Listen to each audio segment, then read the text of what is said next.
গৌর ভক্তবৃন্দ, হরে কৃষ্ণ কৃষ্ণ কৃষ্ণ হরে হরে, হরে রাম রাম রাম হরে হরে। ওম অজ্ঞানতিমিরান্ধস্য জ্ঞানাঞ্জনশলাকয়া চক্ষুর উন্মিলিতং যেন তস্मै শ্রী গুরবে নমঃ। শ্রীচৈতন্য মনোভীষ্টং স্থাপিতং যেন ভূতলে স্বয়ং রূপ কদামজ্জং দদাতি স্বপদান্তিকং। বন্দে অহং শ্রীগুরু শ্রীযুতপদকমলম শ্রীগুরুং বৈষ্ণবাংশ শ্রীরূপম সাগ্রজাতম সহগণ রঘুনাথামৃতম তম সজীবম সাদ্বৈতম সাবধূতম পরিজনসহিতম কৃষ্ণ চৈতন্য দেবম শ্রীরাধা কৃষ্ণ পাদান সহগণ ললিতা শ্রী বিশাখামৃতাংশ। নমো বিষ্ণুপাদায় কৃষ্ণপেষ্টায় ভূতলে শ্রীমতে ভক্তিবেদান্ত স্বামিনীতে নামিনে নমস্তে সরস্বতী দেবে গৌরবাণী প্রচারিণে নির্বিশেষ শূন্যবাদী পাশ্চাত্য দেশতারিণে। বাঞ্ছাকল্পতরুভ্যশ্চ কৃপা সিন্ধুভ্য এব চ পতিতানাং পাবনেভ্যো বৈষ্ণবেভ্যো নমো নমো। নমো মহাপদান্নায় কৃষ্ণ প্রেমোপদায়তে কৃষ্ণায় কৃষ্ণ চৈতন্য নাম্নে গৌরতেশে নমঃ। পঞ্চতত্মাকং কৃষ্ণম ভক্তরূপস্বরূপকম ভক্তাবতারং ভক্তাখ্যাং নমামি ভক্তশক্তিকম। হে কৃষ্ণ করুণা সিন্ধু দীনবন্ধু জগৎপতে গোপেশ গোপিকাকান্ত রাধাকান্ত নমস্তুতে। তপ্ত কাঞ্চন গৌরাঙ্গী রাধে বৃন্দাবনেশ্বরী বিশ্বভানুসুতে দেবী প্রণমামি হরিপ্রিয়ে। নীলাচল নিবাসায় নিত্যায় পরমাত্মনে বলভদ্র সুভদ্রাভ্যাং জগন্নাথায় তে নমঃ। বৃন্দা ওই তুলসী দেব্যই প্রিয়া ওই কেশবশ্চ চ বিষ্ণুভক্তি পদে দেবী সত্যবত্যই নমো নমঃ। জয় শ্রীকৃষ্ণ চৈতন্য প্রভু নিত্যানন্দ শ্রী অদ্বৈত গদাধর শ্রীবাসাদি গৌর ভক্তবৃন্দ। হরে কৃষ্ণ কৃষ্ণ কৃষ্ণ হরে হরে, হরে রাম রাম রাম হরে হরে। ওম নমো ভগবতে বাসুদেবায় নমঃ। শ্রীকৃষ্ণ চৈতন্য প্রভু জীবে দয়া করি সপাশ্বৎ স্বীয়ধাম সহ অবতরী। অত্যন্ত দুর্লভ প্রেম করিবারে দান শিখায় শরণাগতি ভকতের প্রাণ। দৈন আত্মনিবেদন গোপ্তৃত্বে বরণ অবশ্য রক্ষিবে কৃষ্ণ বিশ্বাস পালন। ভক্তি অনুকূল মাত্র কার্যের শিকার ভক্তি প্রতিকূল ভাব বর্জনাঙ্গীকার। সরাঙ্গ শরণাগতি হইবে যাহার তাহার প্রার্থনা শোনে শ্রী নন্দকুমার। রূপ সনাতন পদে দন্তে তিন করি ভকতে বিনোদ পরে দুহ পদ ধরি। কাঁদিয়া কাঁদিয়া বলে আমি তো অধম শিখায় শরণাগতি করহে উত্তম। হরে কৃষ্ণ কৃষ্ণ কৃষ্ণ হরে হরে, হরে রাম রাম রাম হরে হরে।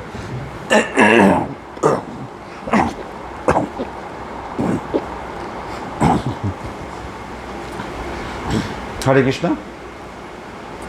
তো কৃষ্ণদাস কবিরাজ গোস্বামী তিনি অনেক বৃদ্ধ হয়ে গেছেন, এতটাই বৃদ্ধ যে তার লিখতে গেলে হাত কাঁপে, শরীর জরাজীর্ণ।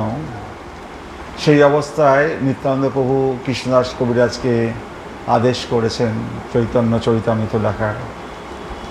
তো এই কৃষ্ণদাস কবিরাজ গোস্বামী যখন বৃন্দাবনে এসছেন সেখানে রূপ গোস্বামী সনাতন গোস্বামী রয়েছে, রঘুনাথ দাস গোস্বামী রয়েছে। তো রঘুনাথ দাস গোস্বামী পুরীতে নীলাচলে রঘুনাথ দাস গোস্বামী মহাপ্রভুর সাথে অনেক দিন সঙ্গ করার সৌভাগ্য পেয়েছিলেন। তাই রঘুনাথ দাস গোস্বামীর কাছ থেকেও অনেক কিছু জানার ছিল এই কৃষ্ণদাস কবিরাজ গোস্বামীর। তো সেই কারণে যখন এই কৃষ্ণদাস গোস্বামী বৃন্দাবনে আছেন, যদিও নিত্যানন্দ প্রভু আদেশ করেছেন, তবুও সেই সময় বৃন্দাবনের যারা বড় বড় আচার্য ছিল, বড় বড় যারা গুরু বাচ্চা ছিল যারা, তারা এই কৃষ্ণদাস গোস্বামী কবিরাজ গোস্বামীকে অনুরোধ করেছিল যে মহাপ্রভুর লীলা কথা তিনি যেন লেখেন। তো মহাপ্রভু লীলা বর্ণনা করবার জন্য বৃন্দাবনের সকল মহাত্মা শ্রী কবিরাজ গোস্বামী পাদকে অনুরোধ করলেন। তখন শ্রী কবিরাজ গোস্বামী পাদ জরাতুর বৃদ্ধ হয়ে গেছেন, তাই মদনমোহনের নিকট প্রার্থনা জানালেন। সেই কথা এই মদনমোহনের নিকট যখন প্রার্থনা জানালেন, মদনমোহন সেটা স্বীকার করে নিলেন। সেই কথা কবিরাজ গোস্বামী নিজে স্বীকারও করেছেন। শ্রী কবিরাজ গোস্বামী পাদের লেখনী মদনমোহনের লেখনী। তো শ্রী কবিরাজ গোস্বামী পাদের যে লেখনী, সেটা অ্যাকচুয়ালি মদনমোহনই লিখেছেন। আমারে লিখন যেন সুখেরও পঠন, এ গ্রন্থ লেখায় মোরে মদনমোহন। তাহলে মদনমোহন এইভাবে কবিরাজ গোস্বামীকে দিয়ে এই মহাপ্রভুর এই লীলা কথা লেখার সৌভাগ্য পেয়েছেন। শ্রী গোবিন্দের বাঞ্ছা পূর্তি স্বরূপ হলেন শ্রী গৌরাঙ্গ। শ্রী গোবিন্দের বাঞ্ছা পূর্তি স্বরূপ হলেন শ্রী গৌরাঙ্গ। বাঞ্ছা পূর্তি কি? গোবিন্দের বাঞ্ছা পূর্তি কি? গোবিন্দ যখন বৃন্দাবন লীলা করেছেন, তো সেই সময় কী হয়েছে? শ্রী গোবিন্দের বাসনা অপূর্ণ ছিল ব্রজলীলায়। ব্রজলীলায় গোবিন্দের বাসনা অপূর্ণ ছিল।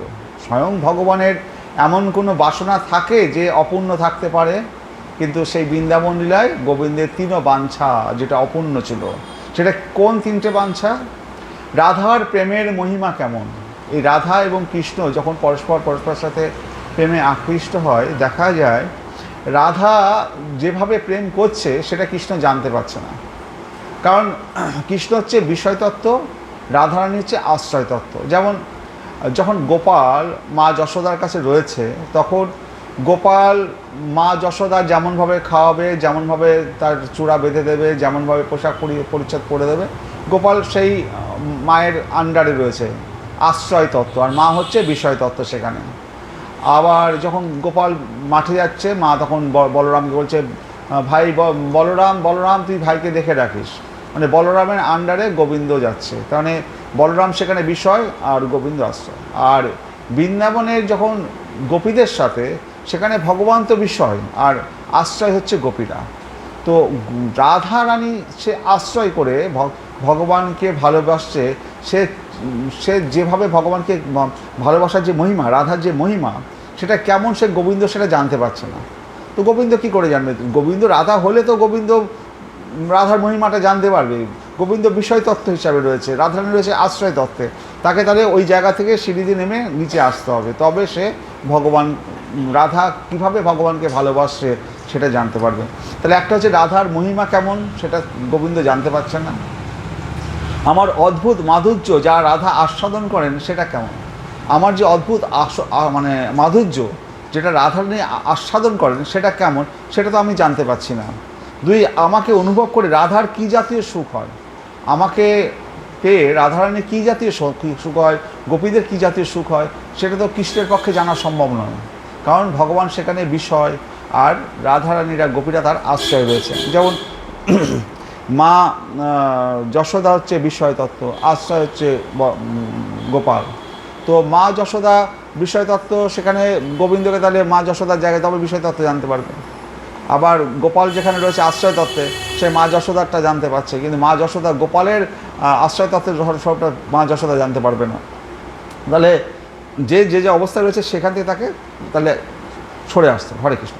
তাহলে তিনটে বাঞ্ছা, রাধার মহিমা কেমন, আমার অদ্ভুত মাধুর্য যা রাধারানী আস্বাদন করেন সেটা কেমন। কারণ আমার সাথে রাধারানীর যে প্রেমের বিনিময় হয়, তো কৃষ্ণ যে সুখ পায় তার শতকোটি গুণ বেশি সুখ পায় রাধারানী।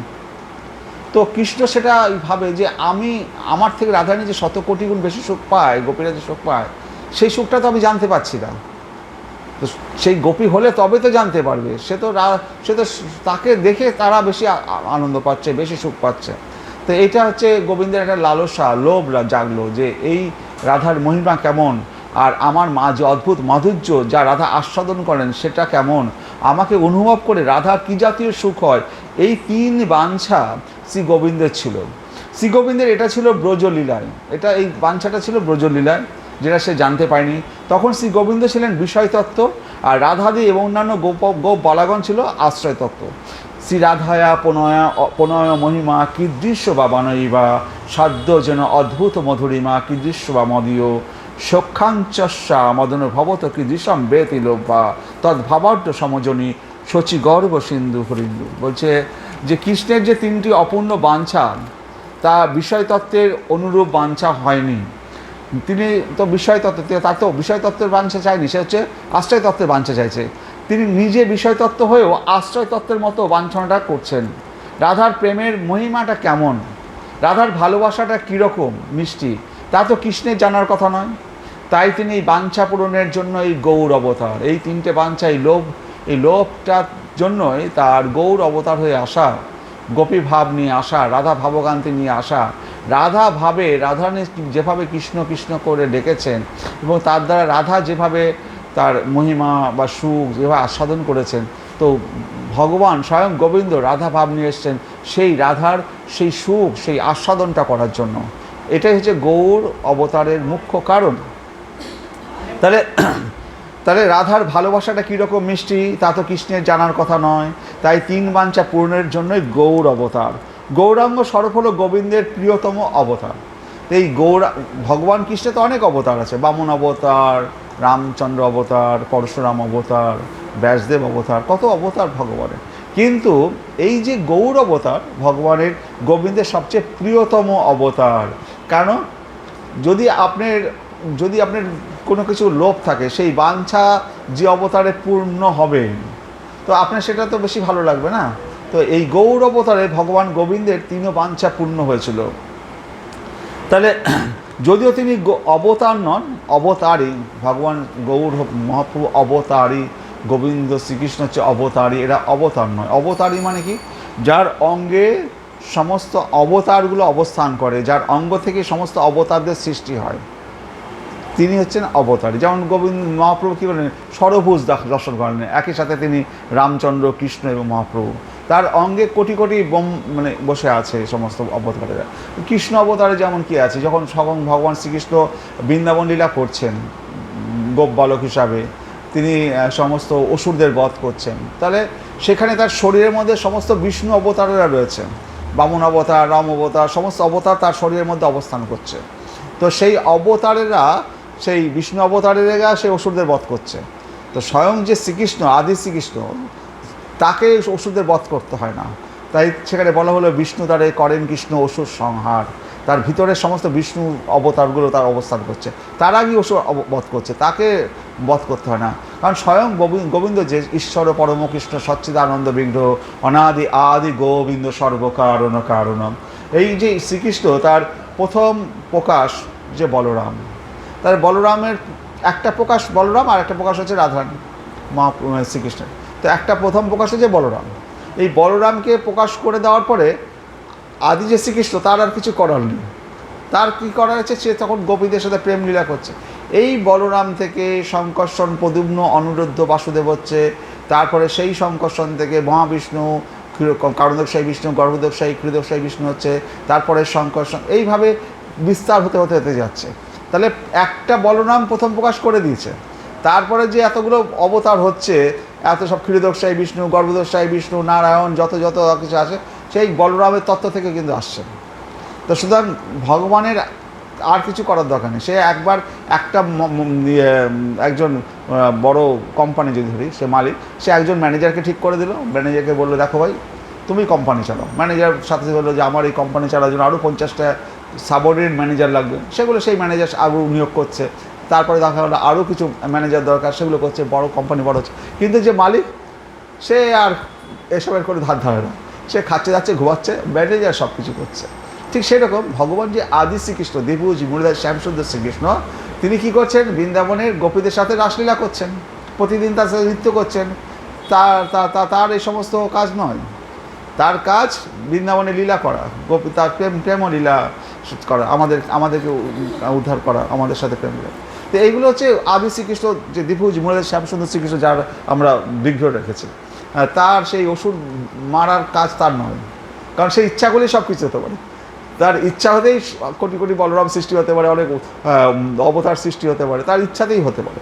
মহাবিষ্ণুর লোমকূপ থেকে কোটি কোটি ব্রহ্মাণ্ড সৃষ্টি হচ্ছে, তার মধ্যে গর্ভদোষায়ী বিষ্ণু হচ্ছে, তার নাভি থেকে একটা ব্রহ্মা সৃষ্টি হচ্ছে। এরকম পৃথিবীর মতো কত কত ব্রহ্মাণ্ড সৃষ্টি হচ্ছে, কত কত লোক সৃষ্টি হচ্ছে। তার কোনো ইয়াত্তা নেই। আকাশের চেয়ে তারা দেখছেন, কত কত ব্রহ্মাণ্ড আকাশে সব ঘুরে বেড়াচ্ছে। আমরা একটা ক্ষুদ্র ব্রহ্মাণ্ডে বাস করছি। হরে কৃষ্ণ। তো কোনো ব্রহ্মাণ্ডের, আমাদের ব্রহ্মাণ্ডের যে ব্রহ্মা, তার 4টে মাথা। কোনো ব্রহ্মার মাথা 10টা, কোনো ব্রহ্মার মাথা 100টা, 1000টা, 1,00,000টা, এরকম ব্রহ্মার মাথা আছে। তার মানে বুঝতে পারছি কত কত ব্রহ্মাণ্ড এই আকাশে মহাশূন্যের ভেসে বেড়াচ্ছে। হরে কৃষ্ণ। আর তার যে মালিক, সে দিভু শ্যামসুন্দর, সে বাঁশি বাজাচ্ছে। কত কি সৃষ্টি হয়ে যাচ্ছে তার থেকে, তার কোনো নেই। কিন্তু কি আছে, তিনি প্রত্যেকটি জিনিসের খোঁজ রাখছেন। তার কাছে কিন্তু এমন নেটওয়ার্ক সিস্টেম, যেমন আমাদের বিজ্ঞানীরা কী হচ্ছে, একটা রকেট সৃষ্টি করে দিল, রকেটটা তারপর আস্তে আস্তে ধ্বংস হলো, কী হলো, তার সাথে কোনো কানেকশন থাকছে না। কিন্তু ভগবানের সাথে প্রত্যেকটি জীবের কানেকশন রয়েছে, কারণ তার থেকে অনুপরমাণু যে আমরা আত্মা, জীবাত্মা, সেটা ভগবানের থেকে এসছে। তো সেই কারণে পরমাত্মা রূপে প্রত্যেক জীবের মধ্যে তিনি অবস্থান করছেন। তাহলে প্রত্যেক জীবের মধ্যে, প্রত্যেক বস্তুর মধ্যে পরমাত্মা রূপে তিনি অবস্থান করছেন। তার মধ্যে এই যে তিনি কখনো তার সন্তানকে তৈরি করে রাস্তায় ছেড়ে দিল, তারপরে হুঁশ নেই যে কে কোন সন্তান গেছে। কিন্তু আমাদের ভগবান তা নয়, প্রত্যেকটি সন্তানের মধ্যে তিনি পরমাত্মা রূপে অবস্থান করছেন। হরে কৃষ্ণ। তাহলে ঠাকুরানীর মনের বাসনা পূরণ, মানে এই যে বাঞ্ছা পূরণের গৌর অবতার, গৌরাঙ্গ স্বরূপ হল গোবিন্দের প্রিয়তম অবতার। যদিও তিনি অবতার নন, অবতারই ঠাকুরানীর মনের বাসনাও পূরণ এই তনু একীভূত হয়ে, এই যে মহাপ্রভু হয়ে যখন আসলেন, রাধা এবং কৃষ্ণের মিলিত তনু, রাধা কৃষ্ণ মিলিত বিগ্রহ হচ্ছে গৌরাঙ্গ। একীভূত বপু রাধায়া মাধবাস্য, রাধার সঙ্গে মাধবের একীভূত বিগ্রহ হচ্ছে তোমাদের রক্ষা করুন। এই রাধা এবং মাধবের একীভূত যে তনু, সেটা হচ্ছে গৌরাঙ্গ। আমরা রাধা এবং কৃষ্ণ দুইজনকে দেখছি। তো প্রথমে এক ছিল শ্রীকৃষ্ণ, তার থেকে রাধা কৃষ্ণ হলো, আবার রাধা কৃষ্ণ থেকে গৌরাঙ্গ হলো, যে দুই তনু একীভূত হলেন। তাহলে গৌরাঙ্গের মধ্যে আমরা রাধারানীও রয়েছে, কৃষ্ণও রয়েছে। কবিরাজ গোস্বামী বলছে, গৌরাঙ্গ স্বরূপে গোবিন্দের যে বাঞ্ছা পূরণ হলো, এটা কি সোজা ব্যাপার? এত এত অবতার এসছে, কিন্তু এই গোবিন্দ স্বরূপে ভগবানের যে বাঞ্ছা পূরণ হলো, এটা কি সোজা ব্যাপার?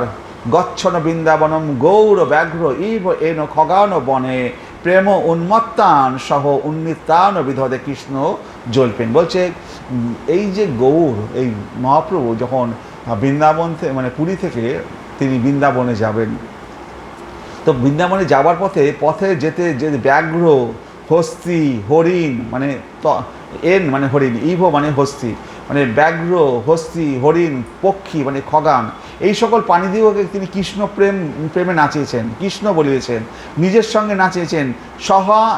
সহন নিত্যান বিধদে কৃষ্ণ জল্পিন, স্থাবর জঙ্গমকে কৃষ্ণ বলানো, পশুপক্ষকে কৃষ্ণ বলানো, কৃষ্ণ প্রেমে নাচানো, এটাই হলো মহাপ্রভুর আগমনের উদ্দেশ্য। তিনি যে এসছেন, যে সমস্ত স্থাবর জঙ্গমকে, বাঘ, সিংহ, পশুপক্ষী সবাইকে তিনি কৃষ্ণ বলাচ্ছেন, মানে কাউকে তিনি বাদ দিচ্ছেন না। এটাই হচ্ছে মহাপ্রভু আগমনের উদ্দেশ্য। তিনি ঝাড়খণ্ডের বনের মধ্যে দিয়ে হাঁটছেন, একটা বাঘ শুয়েছিল, তো মহাপ্রভুর পাটা লেগে গেছে বাঘের গায়ে। তো বাঘের তখন তার সম্বিত ফিরে এসলো, যে আমি তো বাঘের এই শরীরটা পেয়েছি, আমি তো বাঘ নই। তার বিস্মৃতিটা শেষ, তার থেকে আত্মটা জাগরিত হলো, আমি যে ব্যাঘ্র শরীরটা পেয়েছি, যেমন আমরা মনুষ্য শরীর পেয়েছি, একটা কুকুরের শরীর পেয়েছি, আত্মা তো সবার ভিতরে রয়েছে। যখন মহাপ্রভুর পায়ের স্পর্শ পেল সেই বাঘ, তখন সে আত্ম উপলব্ধি হলো, আমি তো বাঘের স্বরূপটা পেয়েছি, বাঘ তো আমি নই। মহাপ্রভু তাদেরকে বলছেন যে তুমি কৃষ্ণ বলো, সেই বাঘ কৃষ্ণ বলে নাচছে। হাতি, সিংহ, ঘোড়া, হ্যাঁ, তারপরে হচ্ছে হরিণ, হ্যাঁ, ময়ূর, এরা সবাই কৃষ্ণ নামে সমস্ত নৃত্য হচ্ছে ঝাড়খণ্ডের জঙ্গল এবং জঙ্গম, সমস্ত সবাই কৃষ্ণ নাম বলছে। হরে কৃষ্ণ। তো এটা হচ্ছে মহাপ্রভুর এই যে আগমনের একটা উদ্দেশ্য, যে সমগ্র জীবকে তিনি হরিনামে তিনি মাতাবেন। তাহলে যদিও বৃন্দাবন আগমনের উদ্দেশ্য আলাদা ছিল, তিন বাঞ্ছা পূরণের জন্য রাধার ভাব অঙ্গীকার করলেন। যিনি বিষয়তত্ত্ব, তিনি কিভাবে আশ্রয় তত্ত্বের সংবাদ রাখবেন। রাধা ও গোপ বালাগণের অন্তরে কি তৃপ্তি, কৃষ্ণের রূপ মাধুর্য দেখে রাধার নয়ন কেমন আহ্লাদিত হয়, এটা রাধাই জানে, গোবিন্দে জানার বস্তু নয়। তিনি বিষয়তত্ত্ব, অথচ গোবিন্দের লোভ জেগেছে ওই বস্তু জানার জন্য। তাহলে কী বলছে, রাধা ও গোপ বালাগণের অন্তরে কি তৃপ্তি, কৃষ্ণের রূপমাধুর্য দেখে রাধার নয়ন কেমনভাবে আহ্লাদিত হয়, এটা রাধাই জানে, গোবিন্দের জানার বস্তু নয়। আপনার মধ্যে কি হচ্ছে সেটা গোবিন্দ কি করে জানবে? আপনাকে গোবিন্দকে দেখে আপনাকে যেমন ভালোবাসা বা মনের মধ্যে যেগুলো হচ্ছে সেগুলো আপনি জানেন, গোবিন্দ জানেন। গোবিন্দ জানবে যদি আপনার জায়গায় গোবিন্দ আসে, তবে সে ওখান থেকে বসে যে গোবিন্দকে দেখে, তাহলে গোবিন্দ বুঝতে পারবে যে আমাকে দেখে কেমন ভাবেছে। তাই তাই এই তিনি বিষয় তত্ত্ব, অথচ গোবিন্দের লোভ লেগেছে ওই বস্তু জানবার জন্য। রাধা এবং কৃষ্ণের ভালোবাসায় রাধার যে সুখাধিক্য তা কৃষ্ণ অপেক্ষা অনেক বেশি। রাধা এবং কৃষ্ণের মধ্যে পরস্পর ভালোবাসার সময় কৃষ্ণ যতটা সুখ পায় রাধা তার থেকে অনেক বেশি সুখ পায়। তাই রাধা যে সুখ পায় সেটা কৃষ্ণের পাওয়া হলো না। এই জন্যই তার লোভ, ইতি লোভাত, ভগবান নিজে বিষয়তত্ত্ব হয়েও আশ্রয় তত্ত্বের উপর লোভ হয়েছে। এখন তিনি কি করবেন? এই লোভটা কিন্তু খুব বড় জিনিস। লোভটা কি বলা হচ্ছে, যদি তুমি কোথাও কৃষ্ণ রস, কৃষ্ণ ভক্তি কোথাও বাজারে বিক্রি হয়, যত মূল্য লাগে পয়সা দিয়ে কিনে নেবে। তো এখন আপনি বলবেন যে কৃষ্ণ ভক্তি বা কৃষ্ণ রস বাজারে বিক্রি হলে তো অনেক টাকা চাইতে পারে, তো আমার কাছে কত টাকা চাইবে, আমি কিনতে কি পারবো? হ্যাঁ, কিনতে পারবেন। সেই কেনার মূল্যটা কি অর্থ নয়, টাকা নয়, সেটা হচ্ছে লোভ। আপনার লোভ থাকা চাই, আমি কৃষ্ণ ভক্তি করব, কৃষ্ণের প্রতি ভালোবাসবো, প্রতিদিন মন্দিরে আসবো, প্রণাম করব, কৃষ্ণকে রূপ দর্শন করব। এই লোভ যদি থাকে তাহলে পরে আপনি কৃষ্ণকে পাবেন। তাহলে লোভরূপী মূল্য দিয়ে আপনাকে কৃষ্ণ ভক্তি, কৃষ্ণ রস কিনতে হবে। হ্যাঁ, তো সেটা যদি কোথাও পাওয়া যায়, যত মূল্য লাগে সেটা কী দিয়ে কিনবেন? লোভ দিয়ে। তো আমাদের যেন লোভ থাকে যে মন্দিরে এসে ভগবানকে দর্শন করব, ভগবানের সাথে প্রণাম করব ভগবানের কাছে। কারণ এখানে একটা কথা বলে নিই, যারা জ্ঞান মার্গের লোক, যারা সাধু ঋষিরা পরমাত্মা, ভিতরে যে পরমাত্মা রয়েছে, পরমাত্মার জন্য তার সাধনা করছে, পরমাত্মাকে পাওয়ার জন্য। কিন্তু সাধনা করছে যে পরমাত্মাকে পাওয়ার জন্য তারা প্রথমে নিজেকে সেই পাহাড় জঙ্গলে নিয়ে যাচ্ছে, সমস্ত জগৎ থেকে নিজেকে সরিয়ে নিয়ে ভগবানের পুরো ধ্যান করছে এবং সম্পূর্ণরূপে লোভ লালসা থেকে, অহংকার থেকে দূরীভূত হয়ে ভগবানের প্রতি তারা হচ্ছে। তারপরে তারা সেই পরমাত্মাকে জানতে পারছে বা জ্ঞানীরা ব্রহ্মজ্ঞানকে জানতে পারছে। কিন্তু এতে কি হচ্ছে, তারা যে জানতে পারছে তাদের যে আত্মাটা, আমাদের যে আত্মাটা কত বড়? আমাদের চুলের অগ্রভাগকে 10,000 ভাগের ক্ষুদ্রতম কণা হচ্ছে আমাদের আত্মা। চুলের অগ্রভাগকে যে 10,000 ভাগের শত সহস্র, মানে 10,000 বালাগ্র শত সহস্র, মানে চুলের অগ্রভাগে সহস্র ভাগে যদি ভাগ করা যায়, তার ক্ষুদ্রতম কণা হচ্ছে আত্মা। সেই আত্মাটা আমাদের শরীরের মধ্যে বিস্তার করে রয়েছে। এই দেহটা তো আত্মা নয়, আত্মা যেটা সেটা তো আমি ক্ষুদ্র। তাহলে এই যারা জ্ঞানী যোগী, যারা এই ব্রহ্মজ্ঞানের সাধনা করছে, যারা পরমাত্মা সাধনা করছে, তার আত্মা যদি ক্ষুদ্র হয় তাহলে সেই ক্ষুদ্রটুকুই পাবে, তাতে ব্রহ্মজ্ঞানে সেই সুখটা পাবে। কিন্তু সে কতটুকু পাবে? আপনি পিঁপড়ের মতো দেহ নিয়ে হাতির মতো তো খাবার খেতে পারবেন না। আপনার আত্মা যদি এরকম চুলের অগ্রভাগের সহস্র ভাগের ক্ষুদ্রতম কণা হয়, তাহলে আপনি কতটুকু পাবেন? সেই ততটুকুই পাবেন। কিন্তু যদি আপনি ভগবানকে ভক্তি করেন, এই ভক্তির সুখটা কত? তার থেকে কোটি কোটি গুণ বেশি। আপনি তখন সেই আত্মাটা ভক্তিতে, ভগবানকে ভক্তি করলে সেটা কত পাবে? কোটি কোটি গুণ বেশি। আর সেটা ভগবান কৃপার দ্বারা আপনাকে দান করছেন। আর ওখানে কী করছে? সেই যোগীদের, সেই জ্ঞানীদের, তাদের একেবারে পাহাড়ে জঙ্গলে বসে সাধনা করে সেগুলোকে লাভ করতে হচ্ছে। আপনাকে কী করতে হবে? কিচ্ছু করতে হবে না। প্রতিদিন এসে এখানে যখন পাঠ হবে, পাঠ শ্রবণ করবেন, ভগবানের কাছে মাথা ঠুকবেন, প্রণাম করবেন, ভগবানের দর্শন করবেন, আর হরে কৃষ্ণ করতে করতে বাড়ি চলে যাবেন। তাহলে পরেই আপনার সমস্ত সাধনা হয়ে যাবে। আপনাকে না ওই যোগীদের মতো গিয়ে এক পায়ে খাড়া হয়ে এভাবে দাঁড়িয়ে তপস্যা করতে হবে, না বরফের মধ্যে গিয়ে বসে একটা নেংটি পরে, একটা পরে দাঁড়িয়ে থাকতে হবে ভগবানের কৃপা পাওয়ার জন্য। তো আপনি আমাদের আমাদের গোড়া গোবিন্দ আমাদের মহাপ্রভু আমাদের কাছে এত বড় সুবিধা করে দিয়ে গেছে। তুমি হরে কৃষ্ণ নাম করো, আমার মন্দিরে আসো, এই লোকটা থাকা চাই। আর যখন প্রণাম করবে, এখানে যখন ভক্তরা হাঁটে, তাদের পদরজ লেগে আছে এই ধুলিতে, এই পদরজ যদি গায়ে লাগে তাহলে পরে আর চিন্তা নেই। তাহলে ভক্ত পদরজ চাই, ভক্তের পদরজ চাই, আর গোবিন্দ দর্শন আর হরে কৃষ্ণ নাম যদি পারেন, যদি মালা যদি নিয়ে নিতে পারেন সবচেয়ে ভালো। হরে কৃষ্ণ। তাহলে পরে কী হচ্ছে, আমাদের সাধনা কিন্তু এইরকমই। আপনি জানতেও পারবেন না যে ঋষিরা খালি গায়ে তাদের অহংকার, লোভ লালসা সমস্ত দূরীভূত করার জন্য সংসার ছেড়ে দিয়েছে, সব কিছু ছেড়ে ওখানে গিয়ে পড়ে আছে। আর আপনি সংসার করছেন, সব কিছু করছেন, তার মধ্যেই সমস্ত কিছু হয়ে যাবে, আপনি জানতেও পারবেন না আপনার এত এত সিদ্ধি আপনার হয়ে গেছে। হরে কৃষ্ণ। তাই বলছি যে তাই রাধার যে সুখ সেটা কৃষ্ণের পাওয়া হলো না, এই জন্যই তার লোভ, ইতি লোভাত, ভগবান নিজে বিষয়তত্ত্ব হয়েও আশ্রয় তত্ত্বের উপর লোভ হয়েছে। এখন তিনি কি করবেন?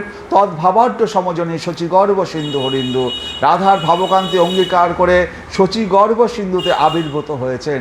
শচীগর্ভ মানে শচী মায়ের পেটে, সেটা একটা সিন্ধু মানে সরোবর, সরোবরের মতো শচীগর্ভ সিন্ধু হরিন্দু, সেই হরি স্বয়ং মহাপ্রভু সেখানে আবির্ভূত।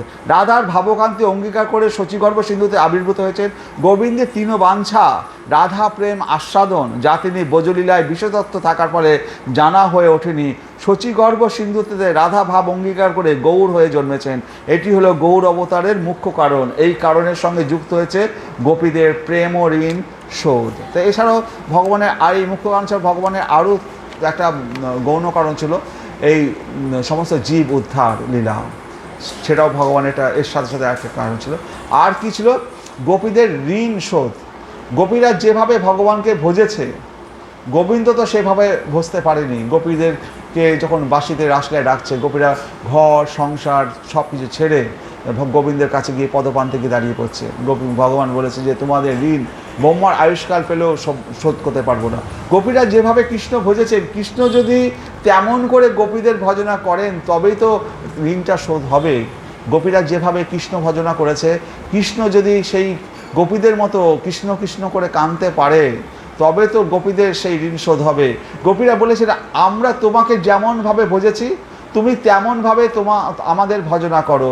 আমরা তোমার বিরহে যত কেঁদেছি, যত ব্যথা পেয়েছি, তা যদি তুমি পারো, অর্থাৎ সেইভাবে বিরহে কাঁদতে পারো, তবে তোমার ঋণ আর থাকবে না, ঋণ শোধ হবে।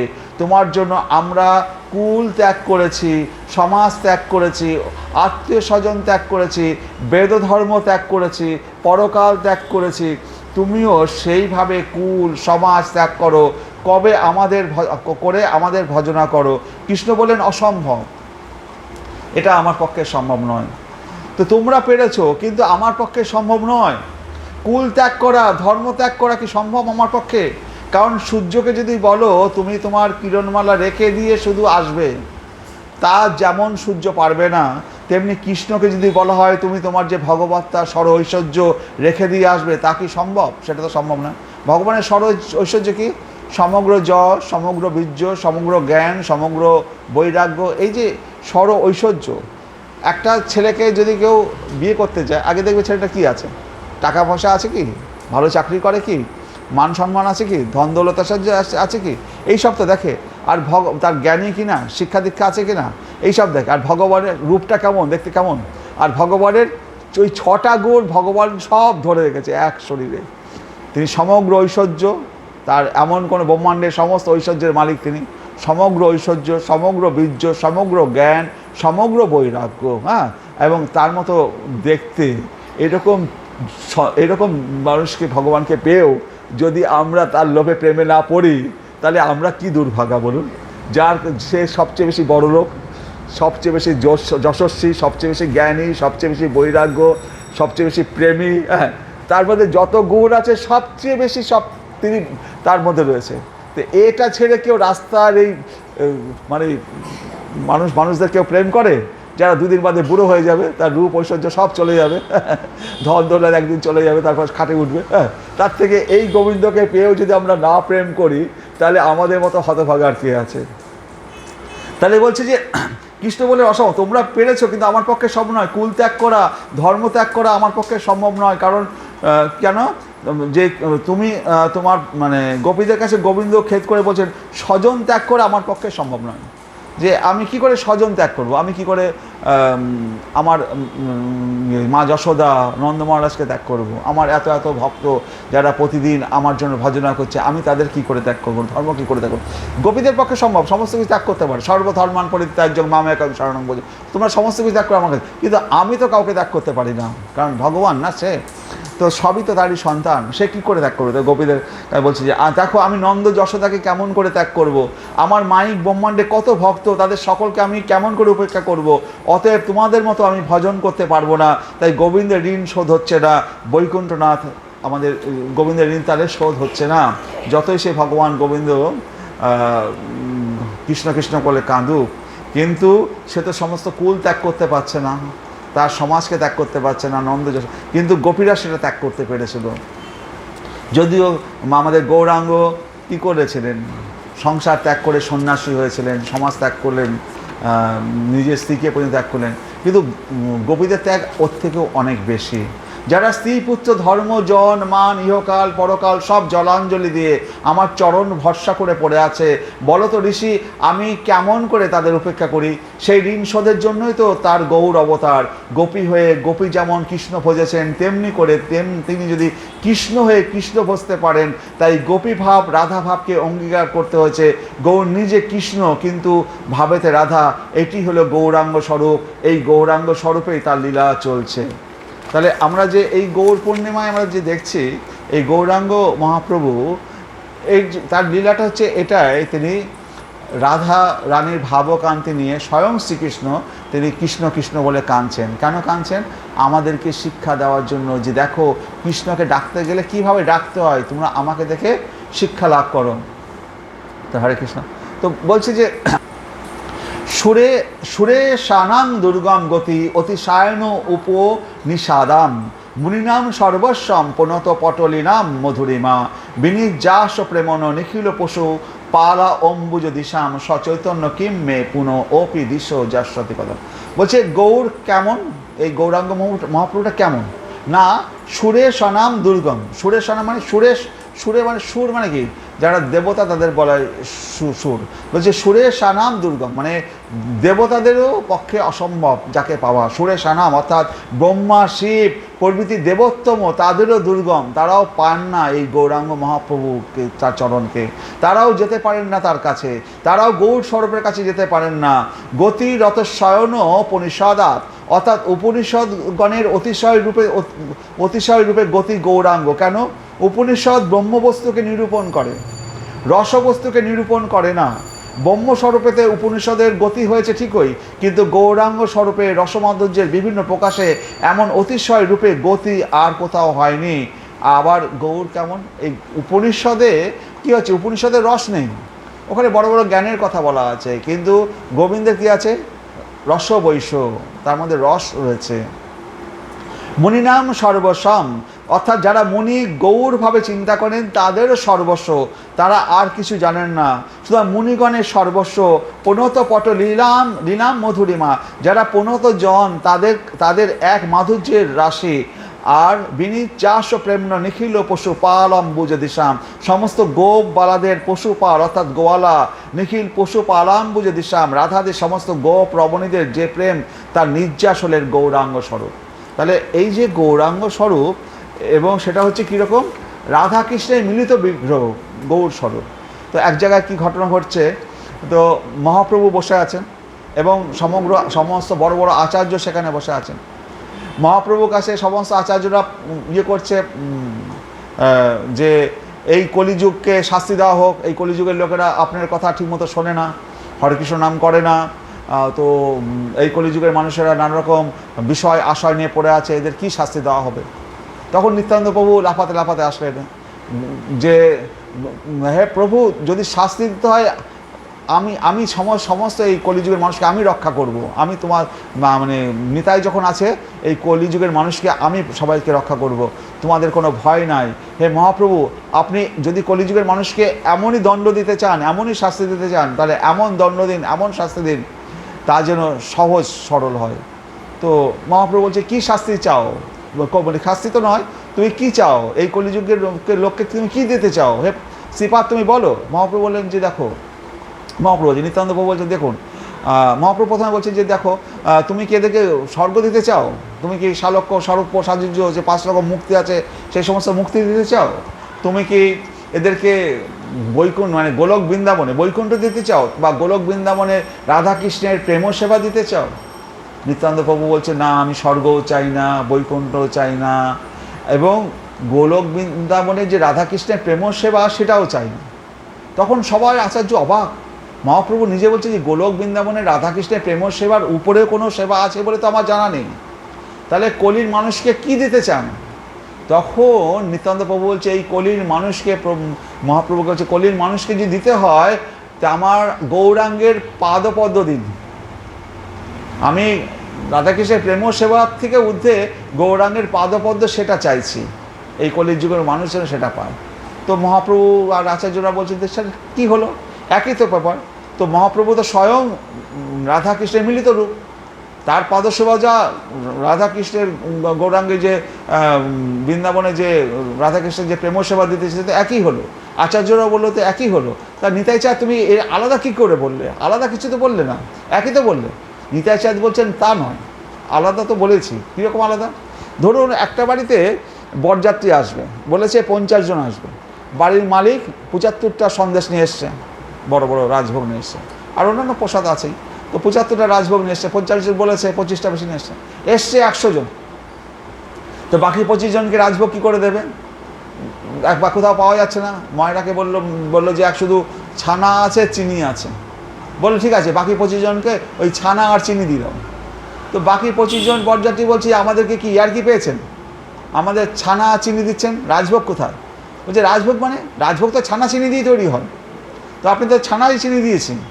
বলছে ছানা চিনি দিয়ে তৈরি হয়, কিন্তু রাজভোগটা তৈরি করে যে ময়রা, সেই পাকে যে তৈরি হয় রাজভোগটা, সেই পাকটা কোথায় গেল? তো আমাদের যে গৌর স্বরূপ রাধাকৃষ্ণের পাকে গৌর স্বরূপ হয়েছে, রাধাকৃষ্ণের মিলিত তনু রাধাকৃষ্ণের পাকে গৌর স্বরূপটা হয়েছে। শুধু রাধাকৃষ্ণ, রাধা এবং কৃষ্ণ চিনি আর মিষ্টি নয়, চিনি মানে ছানা আর চিনি নয়, এখানে রাধাকৃষ্ণের পাকে গৌর স্বরূপ হয়েছে। তাই সেই রাজভোগ গৌর স্বরূপের পাদপদ্ম চাই। তো আমরা অত বোকা নই, আমরা রাধাকৃষ্ণ চাই বটে, কিন্তু গৌর স্বরূপকে, গৌরকে নিয়ে আমরা রাধাকৃষ্ণকে চাই। যে কারণে রাধাকৃষ্ণের দুই পাশে চৈতন্য মহাপ্রভু, নিত্যানন্দ প্রভু দাঁড়িয়ে আছে, যেন ওদের ছাড়া যদি আমরা রাধাকৃষ্ণ পাই তাহলে পরে তো সে ছানা আর চিনি হবে। আমরা গৌর স্বরূপে সেই রাধা, সেই রাজভোগ আমরা পেতে চাই। তাই বলছে হরে কৃষ্ণ। তাহলে কি বলছে যে রূপ গোস্বামী পাদ, তো আমরা সেই গৌরাঙ্গের সেই পদ চাই। নিত্যানন্দ প্রভু বলেন যে এই কলিযুগের মানুষকে গৌর পদ দিতে চায়। তো রূপ গোস্বামী পাদ বৃন্দাবনে বসে বসে গ্রন্থ লিখছেন। রূপ গোস্বামী, সনাতন গোস্বামীকে মহাপ্রভু তো বৃন্দাবনে পাঠিয়েছিলেন তাদেরকে শক্তি দিয়ে। তো শক্তিটা কীরকম দেখুন, যখন গর্ভদোষায়ী বিষ্ণু নাভিপদ্ম থেকে ব্রহ্মার সৃষ্টি হলো, ব্রহ্মাকে বললো তুমি এই জগৎ সৃষ্টি করো। ব্রহ্মা বললেন যে জগৎ সৃষ্টি করবো, আমার শক্তি কোথায়? তো ভগবান বললেন যে তোমাকে শক্তি আগে দিয়ে রেখেছি, তুমি এই জগৎ সৃষ্টি করো। তো তারপরে তো ব্রহ্মা জগৎ সৃষ্টি করেন। ঠিক সেই রকম রূপ, যে নাভিপদ্ম থেকে ব্রহ্মার সৃষ্টি হয়েছিল, সেই ব্রহ্মাকে তিনি শক্তি দিয়েছেন। ঠিক সেই রূপ গোস্বামী এবং সনাতন গোস্বামীকে মহাপ্রভু আলিঙ্গনের মাধ্যমে তাদের ভিতরে শক্তি সঞ্চার করেছিলেন। এবং নিত্যানন্দ প্রভু অন্যান্য যারা গৌড়ীয় বৈষ্ণব ছিল তাদেরকেও বলেছিলেন তোমরা এই রূপ সনাতনকে আলিঙ্গন করো, এদেরকে শক্তি সঞ্চারণ করো, এরা যেন বৃন্দাবনে গিয়ে এই গৌড়ীয় বৈষ্ণবদের জন্য গ্রন্থ লিখে তাদেরকে উপযুক্ত পথ দেখাতে পারে। কারণ কি, স্বয়ং ভগবান তাদের মধ্যে শক্তি সঞ্চার করে দিচ্ছেন। তাহলে বুঝুন, একমাত্র ভগবান ছাড়া তো কারোর মধ্যে শক্তি সঞ্চার করতে পারে না। তাই এবং সেখানে মহাপ্রভু কিন্তু আমাদের জন্য কোনো গ্রন্থ লিখে যাননি, শুধু মানে 8টা শ্লোক শুধু লিখে গেছে শিক্ষাষ্টকম। বাকি যা কিছু এই গৌড়ীয় বৈষ্ণবের লেখা সমস্ত কিছু রূপ গোস্বামী আর সনাতন গোস্বামীর দেওয়া আমরা পেয়েছি। তো সেটা কিন্তু মহাপ্রভুই দিয়ে গেছেন। কীভাবে দিয়ে গেছেন? তাদের মধ্যে শক্তি সঞ্চার করেছেন, তারপরে আমরা তাই সেই রূপ গোস্বামী পাদ বৃন্দাবনে বসে বসে গ্রন্থ লিখছেন। স্বরূপে তিনি বৃন্দাবন লীলার সহচরী রূপমঞ্জরী। রূপ গোস্বামীও একজন মঞ্জরী, নাম রূপমঞ্জরী। মহাপ্রভু পাঠিয়েছেন বৃন্দাবনের রাধা গোবিন্দের সেবা তার নিত্য ধর্ম। তিনি সেই কাজ বৃন্দাবন থেকে করছেন। বৃন্দাবনীয়ম রসকলি বাত্তাম কালেন লুপ্তাম নিজ শক্তি মুৎক সঞ্চার্য রূপে বেতনেত পুনঃস প্রভু বিধৌ প্রাগিব লোক সিস্টেম। তাহলে বৃন্দাবনীয় রসকেলি বার্তাম, বৃন্দাবনের যে রাধারানী এবং কৃষ্ণের মধ্যে যে রসকেলি বার্তা, যেটা লুপ্ত হয়েছে, কালেনও লুপ্তাম, এই কালের প্রভাবে সেগুলো লুপ্ত হয়ে গেছে। সেই লুপ্ত তীর্থগুলো আর সেই লুপ্ত সেই রসকেলি বার্তা, সেগুলো উদ্ধার করার জন্য তারাই সনাতন গোস্বামী রূপ গোস্বামীকে পাঠিয়েছিলেন। তারা বৃন্দাবনে কী করছেন? বৃন্দাবনে গিয়ে তারা ঘর বাড়িও বানাননি ঠিক করে, এক এক রাত্রি এক এক গাছতলায় গিয়ে, বৃন্দাবনে এক এক গাছতলায় গিয়ে রাত কাটাচ্ছেন এবং ভিক্ষা করে। তারা হোসেন শাহের অর্থমন্ত্রী, প্রধানমন্ত্রী ছিলেন, তাদের মানে সম্পদ শুনলে মাথা খারাপ হয়ে যাবে। তাদের মানে কোটি কোটি মানে একটা নৌকা ভর্তি তাদের স্বর্ণমুদ্রা ছিল। সেই নৌকায় 7,000 স্বর্ণমুদ্রা দিয়ে সনাতন গোস্বামী মানে জেলারকে দিয়ে সনাতন গোস্বামী সেখান থেকে মুক্ত হয়ে চলে এসেছিলেন মহাপ্রভুর কাছে 7,000 স্বর্ণমুদ্রা দিয়ে সেই যুগে। তাহলে বুঝুন তারা কত বড় লোক ছিল। সেই সব ছেড়ে দিয়ে মহাপ্রভুর কাছ থেকে মহাপ্রভুর শিষ্য হয়ে তারা বৃন্দাবনে এসে পড়ে আছে একটা নেংটি পরে, এবং একটা রুটি কি দুটো রুটি ভিক্ষা করে, কোনোদিন লবণও জোটে না, সেইভাবে তারা জল দিয়ে ভিজিয়ে খায়ে তারা এক এক গাছতলা এক একটা রাত্রি কাটিয়ে ভগবানের সাধনা করছে, রাধারানীর সাধনা করছে। এই রাধারানী বৃন্দাবনে তখন বন জঙ্গলে ভরে গেছে, সেই সমস্ত তীর্থগুলো, সেই সমস্ত রাধাকুণ্ড শ্যামকুণ্ড তখন আবিষ্কার হয়নি, বিভিন্ন সমস্ত মন্দির তখন আবিষ্কার হয়নি, সমস্ত দেবতাগুলোকে সেই সময় মোগলদের আক্রমণে সব মাটির তলায় সব পুঁতে রেখেছিল, সেগুলোকে এক এক করে উদ্ধার করেছেন এই রূপ গোস্বামী, সনাতন গোস্বামী। আজকে যে এত বড় বৃন্দাবন লীলা, এত বৃন্দাবনে আমরা যাচ্ছি, এত আনন্দ করছি, এই মহাপ্রভুর কৃপায় রূপ গোস্বামী, সনাতন গোস্বামী যদি আমাদের সামনে এগুলো প্রকাশ না করতেন, আজকে আমরা বৃন্দাবনে গিয়ে কিছু খুঁজে পেতাম না। হরে কৃষ্ণ। তাই সেই বৃন্দাবনের রসকেলি বার্তা যা কালেন লুপ্তাম, কালের প্রভাবে লুপ্ত হয়ে গেছে, সেগুলোকে তারা উদ্ধার করেছেন। ভগবান গৌরাঙ্গের মনোভীষ্ট মঞ্জরীভাব প্রদান করা আর শ্রী রূপ গোস্বামী এই মনোভীষ্টকে সর্বত্র স্থাপিত করেছেন। শ্রী চৈতন্য মনোভীষ্টং স্থাপিতম যেন ভূতলে স্বয়ং রূপম কদা মজ্জং দদাতি সপদান্তিকম। তাহলে চৈতন্য মনোভীষ্টম, মহাপ্রভুর যে মনের আকাঙ্ক্ষা, মনো অভীষ্টম, যেটা কে পূরণ করেছিল? এই রূপ গোস্বামী, সনাতন গোস্বামী এরা। তাহলে গৌরাঙ্গ স্বরূপের যে মাধুর্য, তাতে রূপ গোস্বামী পাগল হয়েছেন। তাই বৃন্দাবন রাধা গোবিন্দের লীলাভূমিতে বসে আক্ষেপ করছেন, সচৈতন্য কিম্মে পুনরপি দৃশ্য যশাতি পদম, অর্থাৎ আমি আর কি সেই গৌরকে দেখতে পাবো, এটা আক্ষেপ। তাই গৌর মাধুরী কতখানি বেশি এটা অনুভবযোগ্য। সেই গৌর লীলা কবিরাজ গোস্বামী বর্ণনা করেছেন, স্থাবর জঙ্গম প্রেমে উন্মত্ত করে ব্যাঘ্র ভাল্লুক হস্তি গণ্ডার দিগকে কৃষ্ণ বলিয়ে কৃষ্ণ প্রেমে নাচিয়ে মহাপ্রভু বৃন্দাবনে চলেছেন। বস্তুটি স্বয়ং ভগবান কৃষ্ণ গৌর হয়েছেন, হয়ে কি করছেন? শরৎকাল আইল প্রভুর চলিত হইল মূর্তি। তো সেই শ্রীকৃষ্ণ মানে মহাপ্রভু বৃন্দাবন থেকে তিনি এবার মানে আমাদের থেকে পুরী থেকে নীলাচল থেকে তিনি এবার বৃন্দাবনে যেতে চাইছেন। এবং কখন যেতে চাইছেন? শরৎকাল আইলো প্রভুর চলিতে হইল মতি। যখন শরৎকাল আসলো বা শরৎকাল আসার আগেই প্রভুর এবার বৃন্দাবনে যাওয়ার উৎকণ্ঠা জেগে উঠলো যে তিনি এবার বৃন্দাবনে যাবেন। তো শরৎকাল আইলো প্রভুর বৃন্দাবনে যাওয়ার মতি উঠলো। তো হরে কৃষ্ণ। তো শরৎকালে বৃন্দাবনে আসার জন্য বেছে নিলেন কেন? মানে গৌর মহাপ্রভু শরৎকালে বৃন্দাবনে যাওয়ার জন্য তার মন উদ্গ্রীব হয়ে গেছে। তো সে কী করছে? সে তো রয়েছে স্বরূপ দামোদর, রামানন্দ রায়, এদের সাথে তিনি গম্ভীরাতে রয়েছেন। তো এদের কাছে আশ্রয় হিসাবে রয়েছে ভগবান। এখানে বিষয় তত্ত্ব, এখানে আশ্রয় তত্ত্ব, এখানে ভক্তদের আশ্রয় রয়েছে। তাই বলছি যে শরৎকালে বৃন্দাবনে আসার জন্য বেছে নিলেন কেন মহাপ্রভু? কারণ কি? শরৎকালে গোপবালাদের কৃষ্ণ অনুরাগ বৃদ্ধি পেয়েছিল। এই শরৎকালে গোপবালাদের কৃষ্ণ অনুরাগ বৃদ্ধি পেয়েছিল। সুখদেব গোস্বামী বলেছেন, শরৎকালে কৃষ্ণ বড়দেবের সঙ্গে গোপবালাদের সঙ্গে গোচরণ বনে গিয়ে সেখানে বেণু বাজিয়েছিলেন। সেই শরৎকালে শ্রীকৃষ্ণ বলরামের এবং গোপবালাদের সঙ্গে নিয়ে সেখানে বেণু বাজিয়েছিলেন। বেণু মানে বাঁশি বাজিয়েছিলেন। সমস্ত জীবের মনোহারী সেই বেণুগান শ্রবণ করে গোপীগণ কৃষ্ণ উন্মাদিনী হয়ে গেছিলেন, এবং অথচ তারা ঘর ছেড়ে যেতে পারছেন না। ঘরে বসে বসে বনে কৃষ্ণলীলা ধ্যান করে বহাপ্রিয়ম নটবর বপু কর্ণয় কন্যিকারম বিভ্রদাস কনক কপিসম বৈজয়ন্তঞ্চ মালাম রন্ধান বেন অধর সুধায়া পুরায়ণ গোপ্যবৃন্দই বৃন্দারণম সপদ রমণম প্রাবিশদ গীত কীর্তি। সুখদেব গোস্বামী বলছে যে মহারাজ কৃষ্ণের স্বরূপটি গোপীর মদন উদ্দীপক হয়েছিল। মানে সেই সময় কী হয়েছে? শ্রীকৃষ্ণ তার গোপ বালকদের নিয়ে বৃন্দাবনে যখন যাচ্ছেন সকালবেলায়, তো বহাপ্রিয়ম, মাথায় সেই ময়ূরপুচ্ছ রয়েছে বহাপ্রিয়ম, কনক কপিসম, তার কানে সেই কুন্তল দুল রয়েছে, আর হচ্ছে কর্ণয় কর্ণিকারম বিভ্র দাস কপিসম বৈজয়ন্তঞ্চ মালাম, তার গলায় সেই বৈজয়ন্তী মালা রয়েছে, রন্ধন বেণু অধর সুধায়, বাঁশির সেই ফুটোগুলোর মধ্যে ফু দিয়ে সে সুর পুড়ে দিচ্ছে। রন্ধানো বেণু অধর সুধয়া, সুধায় পুরায়ণ গোপ্যবৃন্দ, সেই ফুটোগুলোকে সেই বাঁশির সুরে সে ভরে দিচ্ছে। বৃন্দারণ্যম শপথ রমণম, সেই বৃন্দাবনের রাস্তায় সে খালি পায়ে সে চলেছে। আর কি বলছে, প্রাবিশদ গীত কীর্তি, আর সঙ্গে সে গোপবালারা দলবেদের সঙ্গে চলছে, তারা সকল শ্রীকৃষ্ণের গুণলীলা কীর্তন করছে, প্রাবিশদ গীত কীর্তি। সুখদেব বসে বলছে যে মহারাজ, মানে পরীক্ষিত মহারাজকে বলছে, মহারাজ কিসের স্বরূপটি গোপীদের মনোদ্দীপক হয়েছিল এই শরৎকালে, কারণ সেই সময় তিনি বাঁশি বাজিয়ে এইভাবে তিনি বৃন্দাবনে তিনি গমন করেছিলেন। কৃষ্ণ বসায় কন্দর্প বৃদ্ধি পেয়েছিল গোপীদের, এই রূপে কৃষ্ণ যাচ্ছেন গোচারণে, ময়ূরপুচ্ছ ধারণ করে আছেন মস্তকে। নটশ্রেষ্ঠ যারা, অর্থাৎ যারা নাচে তাদের দেহ যেমন সুন্দর থাকে, বাহু সুঠাম ও সুন্দর, নটশ্রেষ্ঠ বা নটবর, যেমন মানুষ বিয়ের সময় নটবর সেজে যায়, ওইরকম নটশ্রেষ্ঠ। তো কন্যায় কন্যিকারম, তার দুই কানে ফুল, বিভ্র দাস ও কনক কপিসম বৈজয়ন্তঞ্চ মালাম, অর্থাৎ পীতাম্বর ধারণ করেছেন, বৈজয়ন্তী মালা ধারণ করেছেন। পীতাম্বর ধারণ, তার ভগবান শ্রীকৃষ্ণের যে পোশাকটা পরে সেটা হলুদ বর্ণের বেশিরভাগ, কারণ রাধার গায়ের রং যেহেতু স্বর্ণবর্ণের, কৃষ্ণ হলুদ বর্ণের, আর রাধা বেশিরভাগ, কৃষ্ণ যেহেতু নীল শ্যামবর্ণ, রাধা সেই জন্য নীল বা শ্যামবর্ণের শাড়ি পরতে বেশি ভালোবাসে।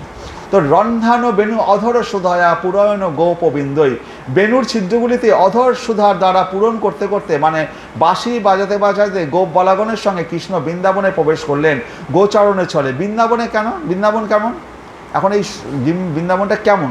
স্বপদ রমণম, নিজ পদচিহ্নে ভূষিত যে বৃন্দাবন ভূমি, সেই বৃন্দাবন ভূমিতে প্রবেশ করলেন। এই যে স্বরূপ কৃষ্ণের, সেই স্বরূপ গোপীদের পাগল করেছে। কৃষ্ণের যে এই যে স্বরূপ, যে বৃন্দাবনে যাচ্ছেন, একটা সবে তার বয়স তখন 7-8 বছর, তার যৌবন সবে উঠছে, সেই সময়ে গোপীদেরও বয়স 8-10 বছর, তো তারাও কৃষ্ণকে দর্শন করছে। তাদের মধ্যে যে প্রেমের যে গতিটা, সেটা এই সময়ে, এই শরৎকালে প্রচণ্ডরূপে বৃদ্ধি পেয়েছিল। তারা একে অপরকে ভালোবাসার, যেটা অন্য কোনো সময় এর এতটা বৃদ্ধি পায়নি। তাই বলছে যে কৃষ্ণের সেই স্বরূপ গোপীদের পাগল করেছে, এবং শরৎকালে গোপীদের কৃষ্ণ অনুরাগ, কৃষ্ণ উদ্দীপনা বেশি হয়েছে। সেই রাধা ভাবকে অঙ্গীকার করেছেন মহাপ্রভু। এখন মহাপ্রভু তো সেই রাধা ভাব নিয়ে তিনি নীলাচলে পড়ে বসে আছেন। এখন শরৎকাল আসছে, রাধারানীর মধ্যেও সেই ভাব এসছে যে বৃন্দাবনে যাব, কৃষ্ণের সাথে মিলিত হব। শরৎকাল আসছে, তার ওই পুরনো স্মৃতিগুলো তার মধ্যে জাগরিত হচ্ছে মহাপ্রভুর মধ্যে। তাই মহাপ্রভু চাইছেন যে এই শরৎকালে যেন সে বৃন্দাবনে যেতে পারে। তাই বলছে সেই রাধা ভাবকে অঙ্গীকার করেছেন মহাপ্রভু, ফলে তারও শরৎকাল যেমনি এসেছে অমনি বৃন্দাবনের কৃষ্ণ দর্শনের জন্য ব্যাকুলতা জেগেছে। এ বড় বিস্ময়, বড় অদ্ভুত লীলা, কৃষ্ণের কৃষ্ণ দর্শনের জন্য লালসা। স্বয়ং ভগবান মহাপ্রভু নিজেই কৃষ্ণ, কিন্তু এখানে যেহেতু রাধা ভাব নিচ্ছে, তার কৃষ্ণ দর্শনের জন্য লালসা, যার জন্য তিনি পদব্রজে নীলাচল থেকে বৃন্দাবনে আসছেন রাধা ভাব অঙ্গীকার করে। ভাবেতে রাধা হয়ে তিনি কৃষ্ণ দর্শনের লালসায় নীলাচল থেকে আসছেন। কবিরাজ গোস্বামী লিখছেন রামানন্দ স্বরূপ সঙ্গে নির্ভীতের যুকুতি। এই কবিরাজ গোস্বামী বলছে যে রামানন্দ রায় আর স্বরূপ দামোদর, এরা তো মহাপ্রভুকে দেখভাল করে। মহাপ্রভু গম্ভীরা রয়েছে, কখনো কখনো মহাপ্রভু এমন উন্মাদ অবস্থা হয়, তিনি মাস যাত্রে একবার পাঁচির টপকে সেই গম্ভীরা থেকে বেরিয়ে যান। বেরিয়ে গিয়ে সেখানে গাভীরা পড়ে শুয়ে আছে, সেই গাভীদের কাছে তিনি মানে অজ্ঞান হয়ে পড়ে আছেন, তার দেহের জন্য প্রাণ নেই। তখন শরৎ দামোদর রামানন্দ রায় তার খুঁজে খুঁজে আবার মহাপ্রভুকে আবার কোলে করে নিয়ে আসে, আবার হরে কৃষ্ণ নাম করে তার জ্ঞান ফিরিয়ে নিয়ে আসে। মহাপ্রভুর এই দিব্য উন্মাদ দশা প্রতিদিন হয়। তো স্বরূপ দামোদর সবসময় মহাপ্রভুকে রক্ষা করে, আর মহাপ্রভু যেন বাল্যবৎ অবস্থায় রয়েছে, যদিও তিনি স্বয়ং ভগবান। সে কি করছে, এই যে রামানন্দ রায় আর স্বরূপের সাথে নির্ভীতে তারা যুক্তি করছে। নির্ভীতে মানে যুক্তি করে না, যে নির্ভীতে যুক্তি করছে। কি যুক্তি করছে? কোনো ভগবান এমন অসহায়ভাবে ভক্তের সঙ্গে যুক্তি করেনি।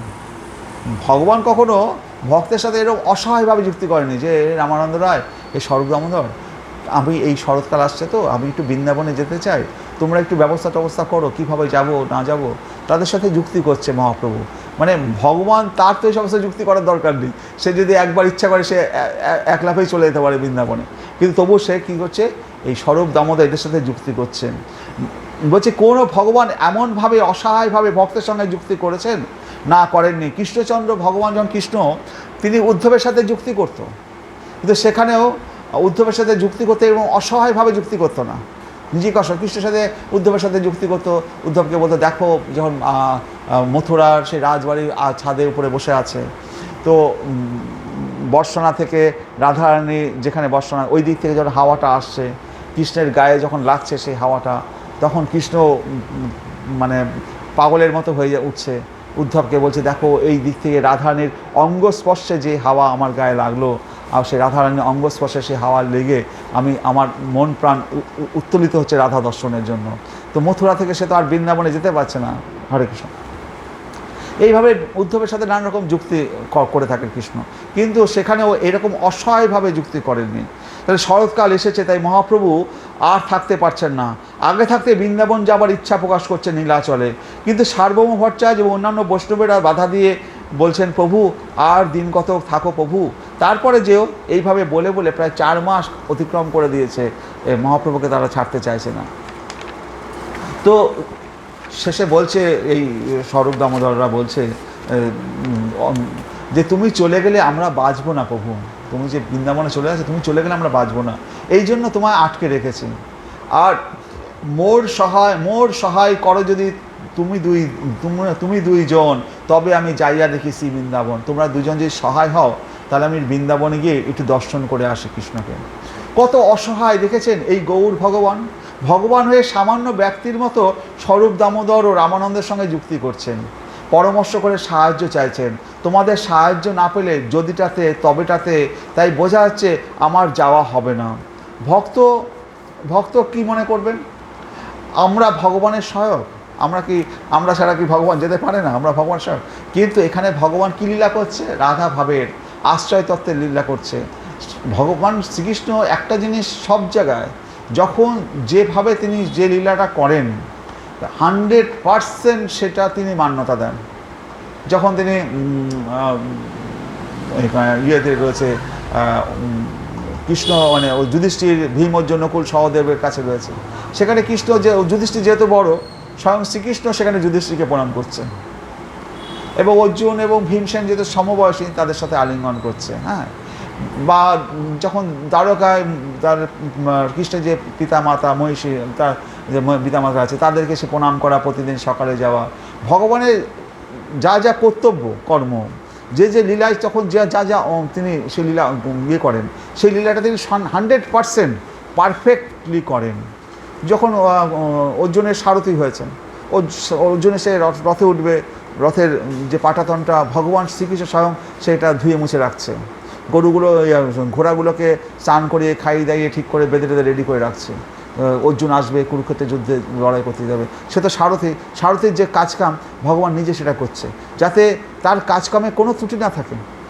তারপরে আপনার যখন রাষ্ট্র যজ্ঞ করছেন যুধিষ্ঠির মহারাজ, সবার দায়িত্ব নিয়েছেন। ভীমকে দেওয়া হয়েছে রন্ধনশালার দায়িত্ব, আর যত মানে সোনাদানা আসবে সেই সোনাদানা গচ্ছিত করার দায়িত্ব দিয়েছে দুর্যোধনকে। তো অত সোনাদানা দেখে তো এমনিতেই জ্বলে পড়ে মরবে। হ্যাঁ, কিন্তু ভগবান কী দায়িত্ব নিলেন? ভগবান বললেন যে যত ব্রাহ্মণেরা আসবে সকলের আমি পা ধুয়ে দেব। স্বয়ং ভগবান কোন দায়িত্বটা নিচ্ছেন? সবচেয়ে কঠিন দায়িত্ব। সমস্ত ব্রাহ্মণেরা আসবে, তাদের পা ধুয়ে দেবে কে? স্বয়ং ভগবান শ্রীকৃষ্ণ। হ্যাঁ, তো এই ভগবানের যে লীলা, যখন যে এখানে ভগবান স্বরূপ দামোদর রামানন্দ রায়ের সাথে রয়েছে, আশ্রয় তত্ত্ব রয়েছে, গোপীভাবে রয়েছে, সে ভগবান হলেও সে তাদের কাছে যুক্তি করছে, শরৎকাল আসছে, আমাদেরকে একটু যাওয়ার ব্যবস্থা করো, আমি একটু বৃন্দাবনে যদি আমাকে একটু যাওয়ার ব্যবস্থা করে দাও, তাহলে আমি একটু কৃষ্ণ দর্শন করে আসতে পারি। তাহলে কত অসহায় দেখছেন এই গৌর ভগবান। তোমাদের সাহায্য না পেলে তো আমার এই বৃন্দাবনে যাওয়া হবে না। আমরা ভগবানের সহায়ক, এই হলো লীলা পরিপাটি, ভক্ত বাৎসল্যের সমধিক প্রকাশ এই গৌরাঙ্গ স্বরূপে। এটি তার অন্য কোথাও দেখা যাবে না। ভক্তের প্রতি এতখানি স্নেহ, এমন আনুগত্য গৌর ভগবান ছাড়া এ সত্যই বিরল। বৃন্দাবনম সখীভুব বিতনতি কীর্তিম যত দেবকে সুত পদম্বুজ লব্ধ লক্ষ্মী গোবিন্দ বেণুম অনুমত্ত ময়ূর নিত্যাম প্রেক্ষ অদৃশ্যানু অবরত অন্য সমস্ত সত্যম। হে সখী, দেবকীনন্দন কৃষ্ণের পাদপদ্ম সম্পদ লাভ করে বৃন্দাবন পৃথিবীর মহিমা বিস্তার করেছে। এই যে বৃন্দাবন আজকে পৃথিবীর থেকে সমস্ত বড় বড় সাহেবরা মেমরা তারা এসে বৃন্দাবনে এসে বসবাস করা শুরু করে দিয়েছে। কেন? তারা আমেরিকায় কি সুখ ঐশ্বর্য কম আছে? সমস্ত সুখ ঐশ্বর্য সব পরিত্যাগ করে তারা বৃন্দাবনে এসে তারা আশ্রয় নিয়েছে। একটা সাইকেল নিয়ে তারা বৃন্দাবনের অলিতে গলিতে ঘুরে বেড়াচ্ছে সেই সাহেবরা। কেন? তারা সমস্ত তাদের কেউ কেউ বড় বড় চাকরি করতো, বড় বড় লাখ লাখ কোটি কোটি টাকা তাদের ইনকাম, সমস্ত কিছু ছেড়ে দিয়ে এসছে, ছেড়ে দিয়ে তারা বৃন্দাবনে মাঠে মাঠে ঘুরে বেড়াচ্ছে। এই যে হে সখী দেবকীনন্দন কৃষ্ণের পাদপদ সম্পদ লাভ করে বৃন্দাবন পৃথিবীর মহিমা বিস্তার করেছে। এই বৃন্দাবনের ভূমিতে এখনও শ্রীকৃষ্ণ রাত্রিবেলায় খালি পায়ে হেঁটে বেড়াচ্ছেন। তাহলে এই বৃন্দাবনের রজও যে কত পবিত্র যারা জানে তারা বৃন্দাবন ছাড়া আর কিছু ভাববে না, মরলেও যেন বৃন্দাবনে গিয়ে মরি। হ্যাঁ, তো হরে কৃষ্ণ। তাহলে গোবিন্দের বেণু শ্রবণ করে ময়ূরীরা যখন মত্ত হয়ে নৃত্য করে তখন পাহাড়ের চূড়া থেকে অন্য প্রাণীরা তাদের দর্শন করে অভিভূত হয়ে পড়ে। পৃথিবীর সমস্ত যশকে বিস্তার করেছে বৃন্দাবন ভূমি। কেন? যৎ দেবকী সুতপাদ অম্বুজ লব্ধ লক্ষ্মী। যশোদানন্দনের দেবকীনন্দন পাদপদ্ম চিহ্নরূপ যে সম্পদ, এই সম্পদ লাভ করেছে বৃন্দাবন ভূমি। তো ভগবান স্বপদ রমণম, তিনি খালি পায়ে, একমাত্র বৃন্দাবনে তিনি খালি পায়ে হেঁটে বেড়ান। তিনি দ্বারকায় খালি পায়ে হাঁটেন না, মথুরায় খালি পায়ে হাঁটেন না, সেখানে তার জুতো পরা থাকে। কিন্তু এই বৃন্দাবনের মাটিতে তিনি স্বপদ রমণম, তিনি খালি পায়ে তিনি হেঁটে বেড়ান।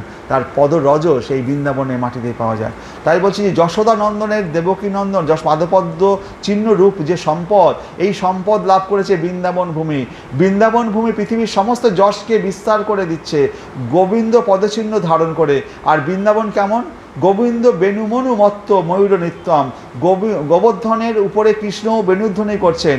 গোবিন্দ বেণুমত্ত, মনু অর্থাৎ গোবিন্দ বেণুরূপ যে মনু মানে মন্ত্র, তাতে মত্ত হয়েছে ময়ূরগণ। সেই ময়ূরগণের নৃত্য যেখানে আছে এমন বৃন্দাবন ভূমি। কৃষ্ণ যেখানে বাঁশি বাজায় সেখানে ময়ূরগণ দলে দলে সে পেখম তুলে নাচে। এ শোভা একমাত্র বৈকুণ্ঠতেই পাওয়া যাবে, অন্য কোথাও পাওয়া যাবে না। কৃষ্ণ দাঁড়িয়েছেন বংশী বদনে, বংশী এখনও বাজার নেই, কিন্তু ময়ূরা এসে কৃষ্ণকে ঘিরে ধরেছে। কেন? ময়ূরা তো মেঘ দেখলে পরেই তো তাদের মনে আনন্দ আসে। আর কৃষ্ণ শ্যামবর্ণ, আর এই শ্যামবর্ণকে দেখে আর উজ্জ্বল শ্যামবর্ণ, এমন শ্যামবর্ণ যে দূর থেকে তার কৃষ্ণকে আকর্ষণ করে। সমস্ত হরিণেরা ময়ূরেরা এসে কৃষ্ণকে ঘিরে দাঁড়িয়েছে, আর কৃষ্ণ যে বাঁশি বাজাবে সেটা তারা শ্রবণ করবে। তাহলে কৃষ্ণের রং নিবিড় শ্যামবর্ণ, কৃষ্ণ দর্শন করার জন্য তারা ছুটে এসেছে। প্রেক্ষ অদ্রি শানু অবরত অন্য সমস্ত সত্তম, সমস্ত প্রাণীগণ গোবর্ধন পর্বতের শানু দেশে উপস্থিত হয়েছে। সমস্ত সত্তম সমস্ত কর্ম পরিত্যাগ করে, অর্থাৎ তাদের স্বজাতীয় যোগ্য খাওয়া চঞ্চলতা সব কিছু ফেলে বেণুগান শ্রবণ ও দর্শনের জন্য পশু পক্ষী হরিণাদি সবাই চুপ করে বসে আছে।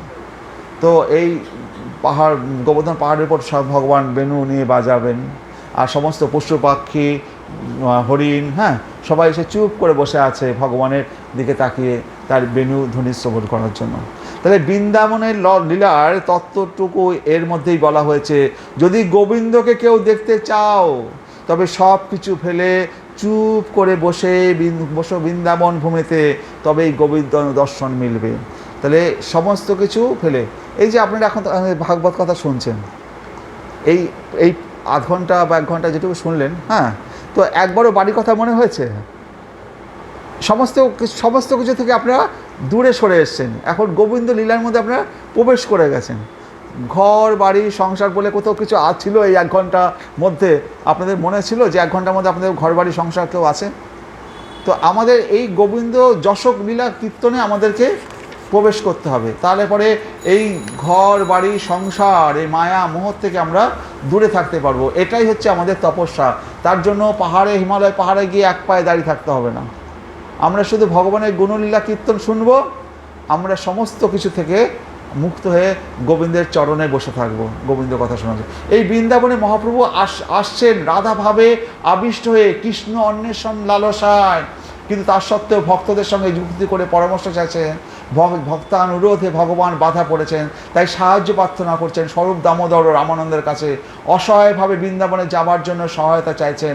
রাত্রে উঠি বনপথে পালাইয়া যাব, একাকী যাইব, কাহো সঙ্গে না লইব। মহাপ্রভু বলছেন, যদি আমাকে এরা সহায়তা না করে, রাত্রে উঠেই বনপথে পলাইয়া যাব, আমি একা তাহলে রাত্রিবেলা উঠে পালিয়ে চলে যাব, হ্যাঁ, একাকী যাইব, কাহো সঙ্গে না রইব, কাউকে সঙ্গে নেব না, একাকী আমি চলে যাব। প্রভু কাউকে সঙ্গে নেবেন না। নিতাই চাঁদ তো প্রভুর সেবক, সেব্য গৌর সেবক নিতাই চাঁদ, অশেষ বিশেষ সেবক, ছত্র, চামর, পাদুকা, বসন, ভূষণ, ভোজ্য, প্রেয় যা কিছু বস্তু গৌরাঙ্গের সব নিত্যানন্দ তত্ত্ব। এই যে আমরা গোবিন্দকে সাজাচ্ছি, এই তার পোশাক আশাক, তিনি যার উপর দাঁড়িয়ে আছেন, আসন, সবই নিত্যানন্দ তত্ত্ব। নিতাই চাঁদ বা বলরাম তত্ত্ব, নিতাই হচ্ছে গুরু তত্ত্ব বা বলরাম তত্ত্ব, সব কিছুই নিত্যানন্দ। তো নিত্যানন্দের কৃপা ছাড়া আমরা গৌর পাবো না, আর গৌরের কৃপা ছাড়া আমরা বৃন্দাবনের রাধা গোবিন্দকে পাবো না। তাহলে গৌরাঙ্গকে কে ধরবে? তার প্রেমের ভার, মহাভাবের ভার কে ধরতে পারে? এক ধরণীধর নিত্যানন্দ ছাড়া, যে অংশেতে মাথায় পৃথিবী ধরে আছেন, সেই পূর্ণ শক্তি নিত্যানন্দ তত্ত্ব ছাড়া মহাভাবের স্বরূপ প্রেমের ভার, ভাবের ভার ধরবার ক্ষমতা আর কারণ নেই নিত্যানন্দ প্রভু ছাড়া। সেই নিত্যানন্দ প্রভুকেও সঙ্গে নেননি মহাপ্রভু। তিনি ঝাড়খণ্ডের বনের মধ্যে দিয়ে যাচ্ছেন, সেখানে তিনি বাঘ সিংহকে তিনি কৃষ্ণ নাম বলেছেন। মহাপ্রভু আবেশে যাচ্ছেন বৃন্দাবনে, বৃন্দাবন দর্শন উৎকণ্ঠায়, কৃষ্ণ অন্বেষণে চলেছেন তিনি আবেশে, তার দৃষ্টি ঊর্ধ্বমুখী। মহাপ্রভু চলেছেন বনের পথ ধরে, বনপথে বাঘ শুয়ে আছে, একদিন পথে ব্যাঘ্র করিয়াছে শয়ন, আবেশে তার গায়ে প্রভুর লাগিল চরণ। প্রভু কহে কহ কৃষ্ণ, ব্যাঘ্র উঠিল, কৃষ্ণ কৃষ্ণ কহি ব্যাঘ্র নাচিতে লাগিল। তাহলে ভগবান আর কোন, মানে এরকম ভগবান আর কোন জায়গায় আছে? এতটা উচ্ছ্বলিত ভাব প্রকাশ অন্য কোনো ভগবৎ স্বরূপে হয়নি। কৃষ্ণ বলে বাক্যে নাচানো, কৃষ্ণ বলে বাক্যে নাচানো, প্রেমদান ভগবান করতে পারেন ঠিকই, কিন্তু যে স্বরূপে প্রেমদানটা এইভাবে হয়েছে, স্থাবর জঙ্গম পর্যন্ত প্রেমে নাচানো, সেই গৌরাঙ্গ স্বরূপের তুলনা নেই। এতটা বৈভব অন্য কোনো ভগবৎ স্বরূপে প্রকাশ হয়নি। কৃষ্ণ বিদ্বেষী ছিলেন শিশুপাল, যুধিষ্ঠির রাষ্ট্রযজ্ঞে কৃষ্ণ সুদর্শন চক্র দিয়ে তার মাথা কেটে দিল। যুধিষ্ঠির, নারদ, ভীষ্ম সবাই দেখলেন শিশুপালের আত্মা কৃষ্ণ চরণে লীন হয়ে গেল। কৃষ্ণ শিশুপালকে চরণ ভজালো, কিন্তু মাথা কাটার পরে। আর ওই শিশুপাল ও দন্তবক্র আবার এসেছে জগাই মাথায় রূপে গৌরাঙ্গ লীলায়। জগাই মাথায় মাথা কাটার দরকার পড়েনি, মাথায় বজায় রেখে চরণ ভজিয়েছেন আমার গৌরাঙ্গ সুন্দর। ভগবতার এত বড় বৈভব আর কোনো অবতারে হয়নি। তো আরও আছে ভগবানের যে ভগবতার বৈভব। তো একজন একটা বালক, আমরা আসবো পরে পাঠে সেটা, যে সে কথা বলতে পারতো না, তো কথা বলতে পারতো না, মহাপ্রভুর কাছে নিয়ে এসছে। দেখি আমি 1 মিনিট, হরে কৃষ্ণ, ওটা বলে নিই কোথায় আছে। হরে কৃষ্ণ, হরে কৃষ্ণ।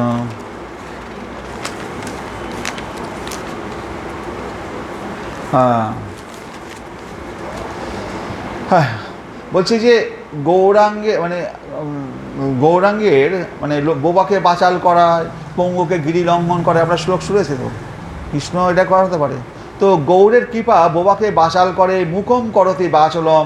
গৌরের এই কৃপা প্রত্যক্ষভাবে হয়েছিল শিবানন্দ সেনের 7 বছরের পুত্র পুরীদাসের উপর। রথযাত্রার সময় নবদ্বীপবাসী, শান্তিপুরবাসী, শ্রীখণ্ডবাসী, পানিহাটিবাসী সকল ভক্ত মহাপ্রভু দর্শনে পুরী গমন করতেন। তাদের আসল উদ্দেশ্য মহাপ্রভু দর্শন, আনুষঙ্গে জগন্নাথ দর্শন। যার যেখানে স্বাভাবিক প্রেম, সেখানে সকল ভক্তের সঙ্গে শিবানন্দ সেন স্ত্রী ও পুত্রসহ গেছেন। পুত্র পুরীদাসের জন্ম পুরীতেই, 7 বছর বয়স হয়ে গেছে কিন্তু কথা বলে না। এই পুরীদাসের 7 বছর বয়স হয়ে গেছে কিন্তু কথা বলে না। তাই পিতা আক্ষেপ করে পুত্রকে মহাপ্রভুর চরণে সমর্পণ করে দিয়ে বললেন, প্রভু তোমার দান তুমিই গ্রহণ করো, এ ছেলে কিছুই বলতে পারে না। মহাপ্রভু তখন তার দক্ষিণ বৃদ্ধাঙ্গুষ্ঠ সকল ব্যক্তির সম্মুখে তার সেই 7 বছরের বালকের মুখে প্রদান করলেন। ডান হাতের বৃদ্ধাঙ্গুষ্ঠ সেই বালকের মুখের মধ্যে মহাপ্রভু প্রদান করলেন। আর বালক মাতৃস্তনবৎ সেই বৃদ্ধাঙ্গুষ্ঠ চুষতে আরম্ভ করলো। বুড়ো আঙুলটা মায়ের মাতৃস্তনবৎ, মায়ের স্তন মনে করে বৃদ্ধাঙ্গুষ্ঠ মহাপ্রভু পায়ের হাতের আঙুলটা চুষতে লাগলো। বালকের এই কার্য থেকে একজন মহাজন বললেন, এ চেনা চরণ পেয়েছে তাই চুষছে। চুষতে বালকের মুখ দিয়ে ফেনা বের হয়ে গড়াতে লাগলো। তখন মহাপ্রভুর চরণ মানে বৃদ্ধাঙ্গুষ্ঠ, পায়ের বৃদ্ধাঙ্গুষ্ঠ, হাতের নয়, পায়ের বৃদ্ধাঙ্গুষ্ঠ, তখন মহাপ্রভু চরণ সরিয়ে নিলেন, কারণ বেশি খেলে প্রেমে বিবশ হয়ে যাবে। প্রেম বা ভক্তিতে আলুথালু হয়ে যাবে। মহাপ্রভু বালককে বললেন কৃষ্ণ বলো, বালক কৃষ্ণ বলতে পারছে না। মহাপ্রভু বলছেন কৃষ্ণ বলো, বাঘসিংহকে কৃষ্ণ বলাচ্ছে, কিন্তু এই বালক কৃষ্ণ বলে না, কৃষ্ণ বলে না। তো বলছে তো কৃষ্ণ বলতে পারে না, কারণ সে বোবা ও কালা। মহাপ্রভু তখন আত্মদৈন্যের স্বরূপ দামোদরকে বলছে, স্বরূপ আমি বোনের বাঘকে ধরে কৃষ্ণ বলালাম, আর এই মনুষ্য বালককে কৃষ্ণ বলাতে পারলাম না। স্বরূপ দামোদর মহাপ্রভুর স্বভাবে অভিজ্ঞ। স্বরূপ দামোদর তো সব কিছু জানেন, তিনিও মহাপ্রভুর সাথে এতদিন রয়েছেন, তো মহাপ্রভুর স্বভাবে অভিজ্ঞ, প্রভাবেও অভিজ্ঞ। তিনি বলেন, প্রভু ও তো বোবা ও কালা, এই বালক তো জীবনে কিছুই শোনেনি, তোমার বাক্য কৃষ্ণ বলো এ কথা ও প্রথম শুনেছে। ও তো জীবনে কানেও কালা, আর প্রথম তোমার বাক্য একটাই কথা শুনেছে, কৃষ্ণ বলো। হ্যাঁ, তো তোমার কথা শুনেছে, তাই বালক বাক্যটিকে গুরুমন্ত্র বা ইষ্টমন্ত্র বলে মনে করে নিয়েছে। তো যদি গুরুমন্ত্র আসে তো সবার সামনে আর বলা যাবে না। তো বালককে কৃষ্ণ বলো মহাপ্রভু বলেছে, কিন্তু বালক আর বলছে না, কারণ সেটা সে গুরুমন্ত্র হিসাবে গ্রহণ করে নিয়েছে। তো তাই গুরুমন্ত্র প্রকাশে বলা তো উচিত নয়। প্রভু মহাপ্রভু বলেন গুরুমন্ত্র বা ইষ্টমন্ত্র প্রকাশে বলা উচিত নয়, কিন্তু বালক তো অন্য কথাও বলছে না, তুমি আজ্ঞা করো। মহাপ্রভু তখন অন্য কিছু পাঠ করার আদেশ দিলেন, বালককে বলেন তুমি এবার অন্য কিছু বলো, পাঠ করার। বালক আজ্ঞা পেয়ে তখন শ্লোক বলা শুরু করলো। কি বলছে? শ্রবস কুবলয় মক্ষ রঞ্জন মুরস মহেন্দ্র মণিধাম বৃন্দাবন রমণী নাম মণ্ডনম অখিল হরিচয়তি। শ্রীহরি গোপরমণীগণের কানের নীল কমলের কলি, যা তাদের কনের ভূষণ। যে হরির ব্রজ রমণীগণের চোখের শোভা বৃদ্ধিকারী অঞ্জন বা কাজল, সে হরির জয় হোক। চোখের পাতা, চোখের শোভা তাদের কোথায়, না কৃষ্ণরূপ দর্শনে না অন্য কিছু দর্শনে সার্থকতা হয় কি না তারা তা জানে না। তারা শুধু জানে মানে যারা চক্ষু পেয়েছে তাদের এটাই ফললাভ হয়েছে, অন্য কিছু ফলের আশা নেই। অন্য লোক অন্য কিছু ফলের আশা করতে পারে, কিন্তু ব্রজ রমণীগণের বক্তব্য আমরা জানি এই চক্ষুষ্মান দিগের সার্থকতা কোথায়, অন্য কিছু সাথে। এই যে গৌর দর্শন, এই যে কৃষ্ণ দর্শন, এর থেকে চোখের কথার আর কোনো সার্থকতা নেই। তাই সেই বালকটা কী করলো, সেই এমন একটা শ্লোক পড়লো যেখানে ব্রজ রমণীদের সেই গুণলীলা কীর্তন হচ্ছে। যে হরি গোপ রমণীগণের কানের নীল কমলের কলি, যা তাদের কর্ণেরও ভূষণ।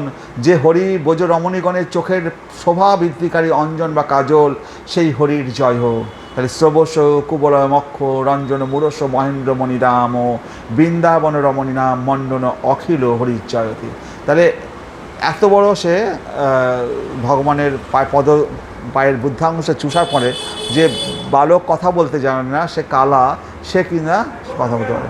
তো এর সাথে আমাদের আরেকটা ইয়ে আছে এই ঘটনার সাথে, সেটা হচ্ছে আমাদের রামায়ণে যখন দস্যু রত্নাকর ছিল, নারদমণি তাকে বললো যে তুমি রাম রাম বলো, সে রাম না বললে মরা মরা বলতে লাগলো। তারপরে অনেক হাজার বছর বাল্মীকিতে ঢেকে নিল। অনেক প্রায় 10,000 বছর পরে যখন নারদ আবার ওই পথে যাচ্ছেন, দেখে যে উঁয়ের ঢিবি থেকে রাম রাম শব্দ বেরিয়ে আসছে, তখন ওই ঢিবিতে দস্যু রত্নাকরকে বের করলেন। তখন তিনি বাল্মীকি হয়ে গেলেন। বাল্মীকি হয়ে তারপরে তিনি প্রথম তার মুখ দিয়ে একটা শিকারী, একটা বক রাক্ষস, মানে বক তারা মিলিত হচ্ছিল, তখন এক শিকারী তীর মেরেছিল। তো একজন মারা গেছে, একজন মারা যায়নি। সেই দৃশ্য দেখে বাল্মীকির মুখ দিয়ে একটা শব্দ বেরিয়ে গেল, মা নিষাদ। তো তারপরেই বাল্মীকি রামায়ণ রচনা করেছিলেন। আর এইখানে সেইটার থেকেও এইখানে মহাপ্রভুর এই পদযুগল পায়ের বৃদ্ধাঙ্গুল চুষে এই বালকের যে ক্রিয়াটা হলো, তার থেকে অনেক অনেক কোটি কোটি গুণে সেটা অনেক উন্নত বা মহৎ। সেগুলো আমরা পরে কখনো আলোচনা আসবো। হরে কৃষ্ণ। আজকে এখানে শেষ করি। ওম নমো ভগবতে বাসুদেবায় নমঃ।